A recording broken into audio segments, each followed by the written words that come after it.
ఎన్ని కోట్ల రూపాయల ఆభరణం పెట్టుకొనివ్వండి, ఆమె ఎందు సువాసిని లక్షణం కనపడలేదనుకోండి, అంత చటుక్కుని శుభప్రదంగా భావన చెయ్యరుగా.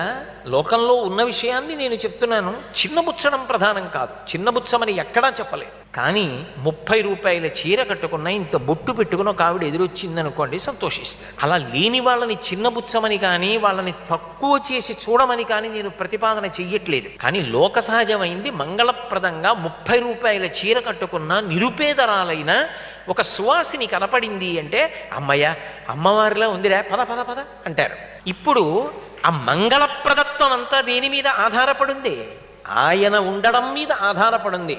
అమ్మా, ఆయన ఉండేటట్టు చెయ్యగలగడం ఆయన చేతిలో లేదు, నా చేతిలో లేదు. పురుషుడు ఎవరి చేతిలో పెట్టాడు తన ఆయుర్దాయం అంటే భార్య చేతిలో పెట్టేశాడు. ఎన్ని కోట్ల రూపాయలు